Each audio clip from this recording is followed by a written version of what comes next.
بس اسی وجہ سے میں یہاں پر تمہیں چھپا کر رکھنا چاہتا ہوں۔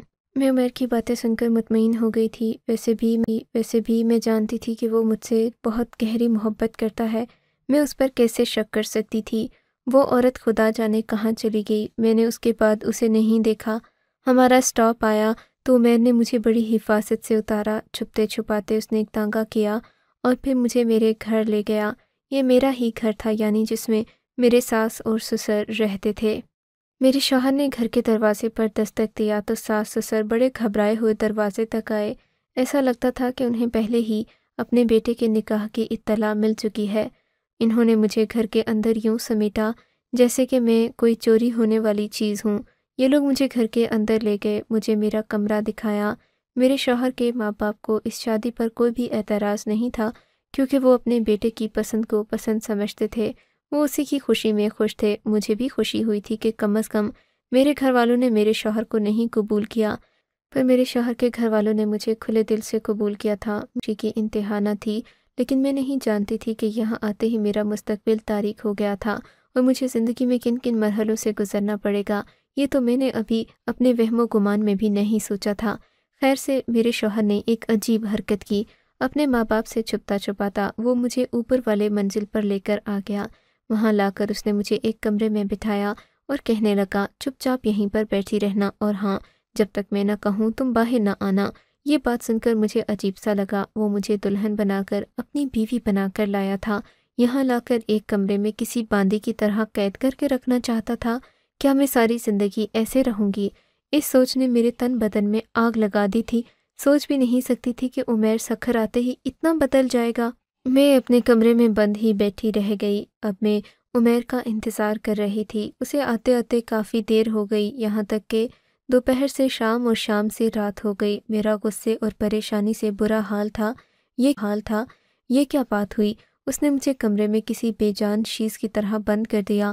میں غصے میں تھی کہ تبھی کمرے کا دروازہ کھلا، ایک عورت کمرے میں داخل ہوئی۔ یہ عورت کوئی اور نہیں بلکہ میری اپنی ساس اور عمیر کی ماں تھی۔ مجھے دیکھ کر انہوں نے ایک ٹھنڈی آہ بھری اور کہنے لگیں، بیٹی یہ کھانا کھا لو، مجھے معاف کر دینا، تم اس گھر میں پہلی بار آئی ہو، میں تمہاری کوئی خدمت خاطر نہیں کر سکی، کرتی بھی کیسے بیٹی؟ ہمارے ذہنوں میں ہر وقت اس گاؤں کا خوف سوار رہتا ہے۔ کیوں ماں جی، اس گاؤں میں ایسا بھی کیا ہے کہ نئی نویلی دلہن کو ایک کمرے میں ہی بند کر دیا؟ میں نے طنز اور شکوہ ایک ساتھ کر ڈالا تھا۔ عورت کے منہ پر ذرا بھی شکن نہیں آئی۔ محبت بھرے لہجے میں اس نے مجھ سے کہا، بس بیٹی تم یہاں رہو گی تو آہستہ آہستہ یہاں کے رسم و رواج کے بارے میں پتہ چل جائے گا، تمہیں خواہ پریشان ہونے کی ضرورت نہیں، جب تک تم اپنی حفاظت کرو گی تب تک کچھ بھی نہیں ہو سکتا۔ اور ہاں سنو، یہ اپنا عروسی جوڑا اتار دو، گناہ ہے کیا؟ میری بات سن کر انہوں نے برا سا منہ بنا لیا۔ چلو بیٹی، جیسے تمہاری مرضی، میں عمیر کو تمہارے کمرے میں بھیجتی ہوں۔ وہ یہ کہہ کر اپنے کمرے سے نکل گئی تھیں۔ میں سوچنے لگی کہ ہر کوئی مجھے دلہن کا جوڑا پہنتے کیوں نہیں دیکھ سکتا۔ تھوڑی دیر کے بعد عمیر کمرے میں آیا۔ وہ دبے پاؤں کمرے میں آیا تھا، بالکل چھپتے چھپاتے، جیسے اسے کسی چیز کا خوف سر پر سوار ہو۔ میں نے اسے دیکھا تو حیران رہ گئی، اس کے ہاتھ میں کوئی چیز نہیں تھی، وہ خالی ہاتھ میرے کمرے میں آیا تھا۔ عمیر، آج ہماری شادی کی پہلی رات ہے اور تم میرے لیے کچھ بھی نہیں لائے، میں نے شکوہ کیا۔ وہ میرے پاس آ کر بیٹھ گیا اور بولا، تم اپنا یہ شادی کا جوڑا تبدیل کر دو اور مجھے ایک شاپر میں ڈال کر دو تاکہ میں نیچے اماں کو دے آؤں۔ کیوں بھائی، تمہاری اماں میری شادی کے جوڑے کا کیا کریں گی؟ میں نے حیرت سے پوچھا تھا۔ زیادہ سوال نہیں کرو، دیکھو جو میں نے تمہیں کہا ہے وہی کرو، یہ لال جوڑا اتار دو، ورنہ اگر کسی کو پتہ چل گیا کہ تم ایک رات کی دلہن ہو تو بہت برا ہوگا۔ تم مجھے مسلسل ڈرائے جا رہے ہو عمیر، پر مجھے وجہ بھی تو بتاؤ کہ کیوں ڈرا رہے ہو؟ کیا تمہیں مجھ سے محبت نہیں رہی؟ کیا یہ ڈر ہماری محبت پر غالب آ گیا؟ میری بات سن کر عمیر نے اپنا سر پکڑ لیا۔ ایسی بات نہیں ہے، خدا کے لیے میری بات کو سمجھنے کی کوشش کرو، اپنا عروسی جوڑا اتارو اور مجھے دے دو۔ میں نے تمہیں دیکھ لیا ہے، دیکھو تم میرے لیے تیار ہوئی تھی، میں تو تمہیں دیکھ چکا ہوں نا، اب یہ جوڑا اتار دو اور میری ماں کو دے دو۔ میں پہلے ہی دن کوئی بحث کر کے سارا موڈ خراب نہیں کرنا چاہتی تھی، اس لیے میں نے عمیر سے مزید بحث نہیں کی۔ ساتھ ہی بنے کمرے میں جا کر میں نے وہ جوڑا تبدیل کر لیا تھا، لیکن میرے پاس سوٹ کیس میں ایک انتہائی خوبصورت لال رنگ کا اور جوڑا تھا۔ میں نے سوچ لیا تھا کہ کل دوپہر کے وقت میں وہی پہنوں گی، چاہے عمیر جو مرضی کہے۔ میرے جوڑا اتارنے پر عمیر خوش ہو گیا۔ وہ اس نے جا کر ایک بیگ میں رکھا اور اپنی ماں کو دے آیا۔ واپس آیا تو اس کے چہرے پر تاثرات تھوڑے ہلکے تھے۔ اب وہ خوش لگ رہا تھا۔ بس خیریت سے ہمارا ایک بچہ ہو جائے تو پھر کوئی کچھ نہیں کر سکتا۔ کیوں بھائی، کوئی کیا کرے گا؟ تمہیں کس بات کا ڈر ہے؟ میں اپنے گھر والوں کو تو سمجھ سکتی ہوں، پر تمہارے گھر والے تو کوئی زور زبردستی بھی نہیں کر رہے، پھر تم کس بات کا خوف کھا رہے ہو؟ میری بات سن کر عمیر چپ ہو گیا تھا۔ خیر، پھر ہم اپنی راز و نیاز کی باتوں میں گم ہو گئے۔ صبح ہوئی تو فجر سے پہلے میرا شوہر اپنے کمرے سے چلا گیا۔ جاتے جاتے دروازہ بند کرنا نہیں بھولا۔ مجھے بہت برا لگا تھا۔ کبھی تو اس کو میرا خیال کرنا چاہیے، میں کوئی قیدی تو نہیں کہ رات کے وقت میرے پاس آئے اور پھر صبح اٹھ کر چلا جائے۔ سوچ سوچ کر میرا برا حال تھا۔ میں نے دروازے پر زور زور سے دستک دینا شروع کر دی۔ یہ صبح کے تقریباً 7 بجے تھے۔ میری ساس گھبرائی ہوئی اوپر آئیں۔ انہوں نے دروازہ کھولا اور پوچھنے لگیں، کیا ہوا ہے بیٹی، تم اتنے غصے میں کیوں ہو؟ میں نے کہا، یہ کوئی طریقہ ہے؟ ایک رات کی دلہن کو کمرے میں بند کر کے رکھا ہوا ہے۔ بس تم تھوڑے دن ادھر ہی رہو بیٹی، ہمیں نیچے والے گھر میں کوئی کام کروانا ہے، بس اسی لیے تم کو یہاں رکھا ہے۔ ہاں تو کیا ہوا؟ میں کون سا آپ کے مزدوروں کے ساتھ بیٹھ کر کوئی چیز چوری کر لوں گی؟ مجھے نیچے رہنے کا حق نہیں ہے کیا؟ میری باتیں سن کر میری ساس بھی گھبرا گئیں۔ بولیں کہ ٹھیک ہے، جیسا تم کہو گی میں ویسا ہی کرتی ہوں، نیچے آ جاؤ، لیکن اگر عمیر نے تمہیں ڈانٹا یا کچھ کہا تو میری ذمہ داری نہیں، عمیر کو میں سنبھال لوں گی، آپ مجھے اس قید سے تو نکالیں۔ یہ کہہ کر میری ساس مجھے نیچے لے کر آ گئیں۔ عمیر پتہ نہیں کہاں گیا تھا۔ مجھے دیکھ کر وہاں بیٹھی ایک اور عورت جیسے چوکنی ہو گئی۔ میری ساس سے پوچھنے لگی، یہ کون ہے؟ میری ساس نے اسے کہا کہ میری دور پار کی رشتہ دار ہے۔ میں اپنی ساس کا منہ دیکھنے لگی۔ دل میں سوچا کہ یہ لوگ کتنے بڑے منافق ہیں جو مجھے لوگوں سے چھپا رہے ہیں۔ عقل اتنی بری تھی کہ مجھے سب سے چھپایا جا رہا ہے۔ دل میں سوچ سوچ کر مجھے بہت برا محسوس ہو رہا تھا، لیکن کیا کرتی؟ اس گھر میں سب سے لڑائی جھگڑا بھی نہیں کر سکتی تھی۔ میں تو یہاں ایک بہو بن کر آئی تھی اور میرا کام سب کو خوش رکھنا تھا، نہ کہ سب سے لڑائی جھگڑا کرنا۔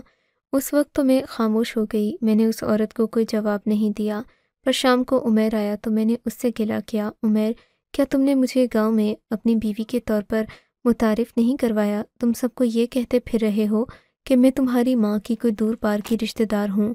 آخر مجھ میں کمی کیا ہے جو تم مجھے اپنی بیوی سب کے سامنے تسلیم نہیں کر رہے؟ عمیر میری بات پر خاموش ہو جاتا۔ بس ایک بار تمہارے پیٹ میں میری اولاد آ جائے تو میں سب کو بتا دوں گا کہ تم میری بیوی ہو۔ کیوں بھائی، میں کوئی تمہاری کنیز ہوں کہ اگر بچہ پیدا نہیں کیا تو تم مجھے طلاق دے دو گے؟ میری بات سن کر عمیر چڑھ گیا۔ یہ تم کیسی باتیں کر رہی ہو؟ میں نے ایسا کبھی سوچا بھی نہیں۔ تمہیں چھوڑ کیسے سکتا ہوں میں تمہارے لیے؟ تمہارے لیے پوری دنیا سے لڑنا پڑ سکتا ہے مجھے، پر میں لڑوں گا۔ اچانک بات کرتے کرتے میری نظر عمیر کے کپڑوں پر پڑی تو میں دیکھتی ہی رہ گئی۔ اس نے تو گویا مزدوروں والے کپڑے پہن رکھے تھے۔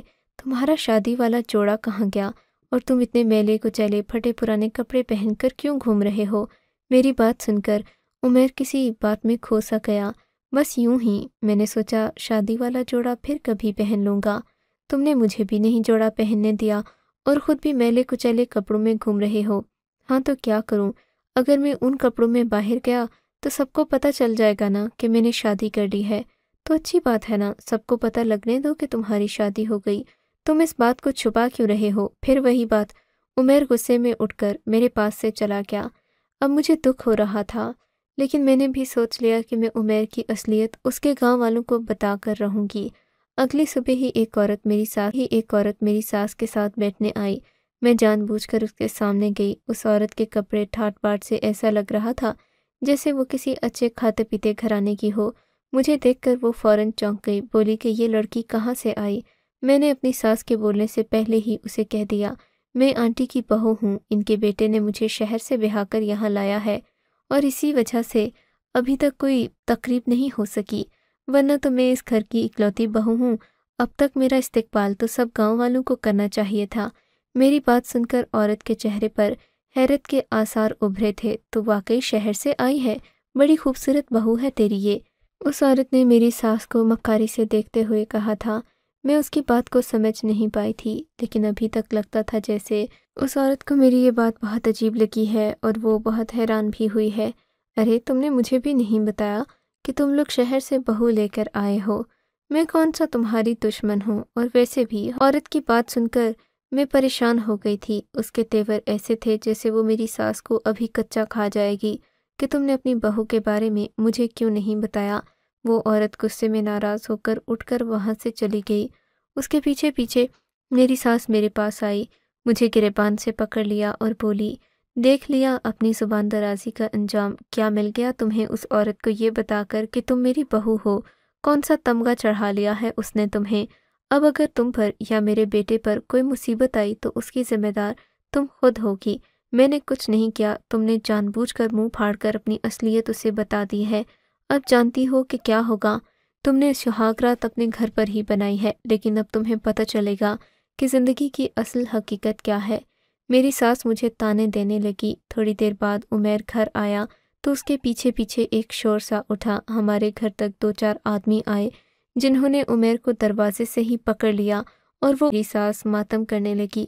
رو رو کر ساس کا برا حال تھا، لیکن ابھی عمیر کو گئے ہوئے 10 منٹ ہی گزرے تھے کہ گھر کے دروازے پر پھر سے دستک ہوئی۔ وہاں پر عمیر کا ایک دوست کھڑا تھا جسے میں نے شہر میں بھی اپنے ساتھ کالج میں دیکھا تھا۔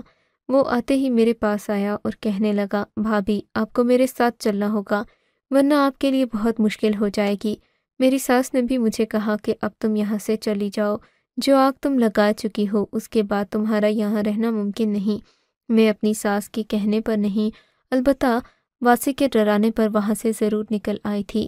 واسے نے مجھے راستے میں بتایا کہ میں نے بہت بڑی غلطی کی جو کہ اس عورت کو اپنی اصلیت بتا دی۔ واسے نے مجھے مزید کوئی بات نہیں بتائی، مجھے ایک ڈیرے پر لے کر چلا گیا۔ اس ڈیرے میں ایک چھوٹا سا صندوق رکھا تھا، بولا کہ فی الحال آپ یہاں چھپ جائیں، میں آپ کے یہاں سے جانے کا انتظام کرتا ہوں۔ میں وہاں کیسے چھپتی؟ وہ تو ایک اسٹور روم تھا جس میں بہت ساری گد مٹی اور عجیب عجیب چیزیں پڑی ہوئی تھیں، پرانا سامان رکھا ہوا تھا۔ مجھے یہاں پر بہت زیادہ گھٹن ہو رہی تھی۔ یہ اندھیرا سا کمرہ تھا، مجھے تو اب ڈر لگنے لگا تھا اور پھر مجھ سے رہا نہیں گیا۔ تھوڑی ہی دیر میں وہ گرد سونگ کر مجھے شدید قسم کی کھانسی آئی۔ میں اس بات سے بے خبر کھانس اٹھی کہ باہر پوری بیٹھک لگی ہوئی تھی اور وہاں پر کافی سارے آدمی بھی بیٹھے ہوئے تھے۔ میرے کھانسنے پر باہر ہلچل پیدا ہو گئی۔ عمیر کا دوست اندر آیا اور مجھ سے کہنے لگا، آپ نے یہاں پر بھی بہت بڑی غلطی کر دی۔ میں نے آپ کو منع کیا تھا کہ کوئی آواز پیدا نہیں کرنی۔ باہر بیٹھے مردوں کو شک ہو گیا ہے کہ اندر کوئی عورت موجود ہے۔ اب آپ نکلیں، میں آپ کو گاڑی میں ڈال کر کہیں اور لے جاتا ہوں، یہاں آپ کے لیے ٹھہرنا اچھی بات نہیں ہوگی۔ یہ کہہ کر واسے نے مجھے ایک گاڑی میں بٹھا دیا۔ وہ مجھے پچھلے دروازے سے نکال کر اس گاڑی تک لے گیا جو میرے لیے نہ جانے کب سے تیار کھڑی تھی۔ میں گاڑی میں بیٹھی، میرا دل چاہ رہا تھا کہ میں چیخ چیخ کر رو پڑوں۔ یا اللہ، یہ میں کہاں آ گئی تھی؟ میرے ساتھ کیا ہو رہا تھا؟ جب سے آئی تھی ایک پل بھی سکون کا میسر نہیں ہوا تھا۔ کرتے کرتے مجھے واسے نے ایک ہوٹل کے سامنے اتارا تھا۔ یہ ہوٹل شہر سے تھوڑا قریب تھا اور میں نے راستے میں آتے ہوئے دیکھا بھی تھا۔ میں اس ہوٹل میں ٹھہری تھی پر میرا دل بری طرح سے کانپ رہا تھا۔ واسے مجھے ہوٹل کے کمرے میں چھوڑ کر خود باہر چلا گیا تھا۔ اب یہ میرے پاس ساتھ چوتھی پانچویں بار ہو رہا تھا۔ مجھے کمرے میں بند کر کے واسے بھی چلا گیا۔ میں یہاں پر بیٹھی بس دیکھتی ہی رہ گئی۔ کیا میرے نصیب میں بس کمروں میں بند ہونا لکھا ہے؟ میں نے دل میں سوچا، آنکھوں میں آنسو تھے۔ تھوڑی دیر کے بعد ایک شور سا اٹھا، میرے کمرے کا دروازہ زور سے کھلا۔ ایک پولیس والا کمرے کے اندر داخل ہوا۔ چلو بی بی، جلدی سے اپنا سامان باندھو اور ہمارے ساتھ تھانے چلو۔ میں تھانے دار کو دیکھ کر حیران رہ گئی تھی۔ وہ کسی خونی درندے جیسا لگ رہا تھا۔ مجھے لے کر وہ پولیس کی گاڑی میں بٹھا کر تھانے لے آیا۔ میں نے کیا ہے؟ میرا قصور کیا ہے؟ میں بار بار پوچھ رہی تھی پر کسی نے بھی مجھے میری حقیقت نہیں بتائی کہ یہاں کیوں لایا جا رہا ہے۔ یہاں تک کہ تھانے پہنچا دیا گیا۔ وہاں جا کر مجھ پر جو حقیقت کھلی اس نے میرے پاؤں تلے سے زمین کھینچ لی تھی۔ خدا کا شکر کہ اس دن تھانے کا بڑا افسر بھی موجود تھا۔ کانسٹیبل مجھ سے کہنے لگا کہ تو نے اپنے گھر سے بھاگ کر اپنے ماں باپ کا نام بدنام کیا ہے، گاؤں کے چودھری صاحب کے لیے بھی مشکلات کھڑی کر دی ہیں۔ میں نے اپنے سامنے بیٹھے اس خبیث شخص کو دیکھا جو مجھے دیکھ کر عجیب طریقے سے مسکرا رہا تھا۔ جی ایس پی صاحب، یہ ہماری مجبوری ہے۔ آپ کو پتہ ہے کہ گاؤں کے بڑے ہم ہی ہیں، ہمیں ہی گاؤں کے اچھے اور برے معاملات کو دیکھنا ہوتا ہے۔ اب یہ کل کے بچے، یہ لڑکا اپنی اس چھوٹی لڑکی کو بھگا کر لے آیا، اب ہمیں ان کو دیکھنا ہوگا، آپ ان کو ہمارے حوالے کر دیں۔ چوہدری نے یہ کہہ کر اپنی مونچھوں کو تاؤ دیا تھا۔ آپ کون ہوتے ہیں گاؤں کے بڑے؟ کیا آپ ان کے ماں باپ ہیں؟ یہ سن کر چوہدری کا رنگ پیلا پڑ گیا۔ میں اس گاؤں کا مکھیا ہوں اور آپ مجھ سے اس لہجے میں بات مت کریں، گاؤں کے سب لوگ مجھے جانتے ہیں۔ پر اس آدمی نے چوہدری کی باتوں کی کوئی پرواہ نہیں کی، الٹا میرے سامنے جو سچ اگلا اس نے تو مجھے کہیں کا نہ چھوڑا۔ میں اچھی طرح جانتا ہوں چوہدری صاحب کہ آپ ان شادی شدہ جوڑوں کے ساتھ کیا کرتے ہیں اور کس وجہ سے آپ شادی شدہ لڑکیوں کو اور ان کے شوہروں کو اپنے ہی گھر میں بنے تہہ خانے میں بند کرتے ہیں۔ سزا دینے کے اور بھی طریقے ہوتے ہیں، سزا برائی کو روکنے کے لیے دی جاتی ہے، پر سب سے بڑی برائی تو آپ کے اندر موجود ہے۔ آپ کی اس ہوس نے گاؤں کی کتنی لڑکیوں کے گھر اجاڑ دیے، کتنی نے خودکشی کر لی، اور اب آپ چاہتے ہیں کہ یہ رسم لوگ اندھا اعتبار کر کے اس پر عمل کرتے رہیں۔ آپ کس منہ سے انہیں اپنا چھوٹا اور خود آپ کے پاس کوئی اختیار نہیں ہے اور یہ قانوناً ایک جرم ہے۔ اگر میں چاہوں تو ابھی آپ کو سلاخوں کے پیچھے بند کر سکتا ہوں، پر میں آپ کو تھوڑی مہلت اور دیتا ہوں کہ آپ سنبھل جائیں، ورنہ میرے ہاتھ بھی بہت لمبے ہیں اور قانون سے لمبے ہاتھ کسی کے نہیں ہوتے۔ اے ایس پی صاحب نے جو بات چوہدری کو کہی تھی اس نے میرا دماغ کو صاف کر دیا تھا۔ جان گئی تھی کہ میرا شوہر مجھے کیوں چھپاتا پھر رہا تھا اور کیوں نہیں چاہتا تھا کہ گاؤں میں کسی کو بھی ہماری شادی کے بارے میں پتہ چلے۔ سچ ہے کہ عورت کی عقل بہت کم ہوتی ہے، وہ جذباتی فیصلے کر کے نہ صرف خود کو بلکہ آس پاس کے لوگوں کو بھی بعض اوقات مشکل میں ڈال دیتی ہے۔ وہ تو اللہ کی مہربانی کہ اس نے میری عزت کو محفوظ رکھا، ورنہ نہ جانے میرے ساتھ بھی کیا ہوتا۔ اللہ کی مہربانی کہ اس نے میری عزت کو محفوظ رکھا، ورنہ نہ جانے میرے ساتھ بھی کیا ہوتا۔ آپ کو اگر یہ کہانی اچھی لگی ہے تو اس ویڈیو کو لائک کیجیے اور اس طرح کی مزید کہانیاں سننے کے لیے ہمارے چینل کو ضرور سبسکرائب کیجیے۔ کہانی سننے کا شکریہ۔ آپ سے ملاقات ہوگی اگلی ویڈیو میں، تب تک کے لیے اللہ حافظ۔